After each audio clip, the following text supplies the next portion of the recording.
Bulawinak and good day to you all.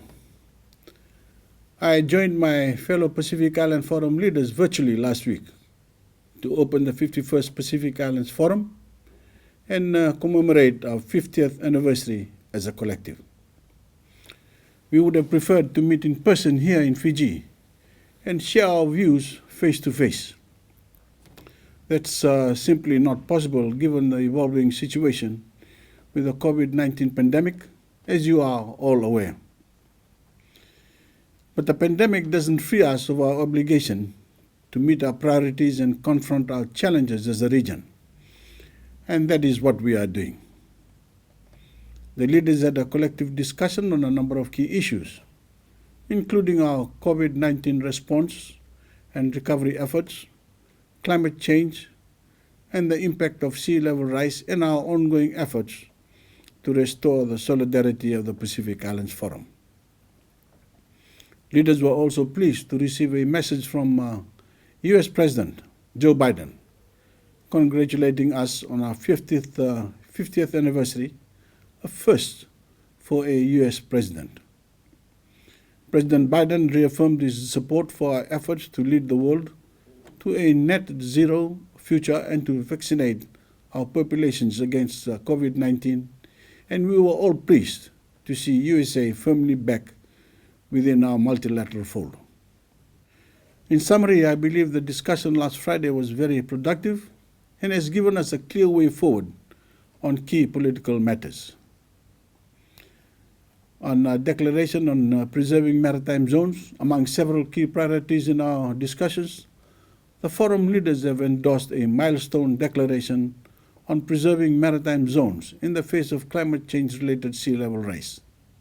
Importantly, the declaration proclaimed that sea level rise, which we know is baked in by current levels of emissions, will not cause us to reduce our maritime boundaries or our rights and entitlements that flow from them. This is our good faith interpretation of the United Nations Convention on the Law of the Sea, UNCLOS, as it applies to the specific situation of climate change-related sea level rise and ensures the centrality of UNCLOS in these discussions. With COVID-19 recovery, our COVID-19 recovery is a significant part of the Forum agenda. The threats of the virus and of the Delta variant are all too real. All our members have shared firsthand the devastating impacts, the ongoing resource challenges, and the urgent priority for rolling out safe and effective vaccination in all our communities. The only way to overcome the pandemic in the short term is to ensure that our population is vaccinated. This is critical. I thank all our regional and bilateral partners, including Australia and New Zealand, who have so generously supported our vaccination rollout and our management of the pandemic over the last year.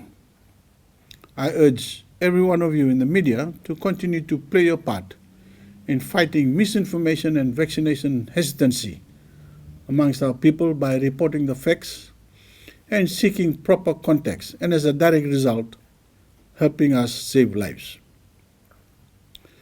With climate change and COP26, with 81 days to go until COP26, leaders reaffirm that climate change is the single greatest threat facing the Blue Pacific and reaffirm the importance of consistent senior political level participation and representation at COP26. We remain committed to the goals of the Paris Agreement and to our regional positions as articulated in our Kanaki Lua Declaration, which calls for urgent climate action, recognizes the interlinkage between climate change and oceans, and calls for the international community to meet its climate financing commitments. As I said earlier, it was especially powerful to have the President of the United States join us to deliver his commitment to a net zero future. Forum leaders urge all parties to the Paris Agreement to ensure that COP26 delivers an outcome that truly advances efforts to limit global warming to 1.5 degrees Celsius above pre-industrial levels. The new IPCC report shows how devastating any alternative will be for the Pacific and the planet. In restoring regional solidarity, the discussions last Friday was also an opportunity for leaders to meet and collectively discuss the progress of the ongoing political dialogue mechanism. I was very encouraged by the exchanges that took place at the meeting, and I'm heartened by the leaders' commitment to keep an open mind through this dialogue and their firm resolve to find a way forward. As I had alluded to in my opening remarks at the meeting last Friday, my tenure as Forum Chair will be focused on rebuilding the solidarity of our Forum family, and I look forward to working closely with leaders to agree on a way forward that works for all parties and restores the full strength of the Pacific Islands Forum.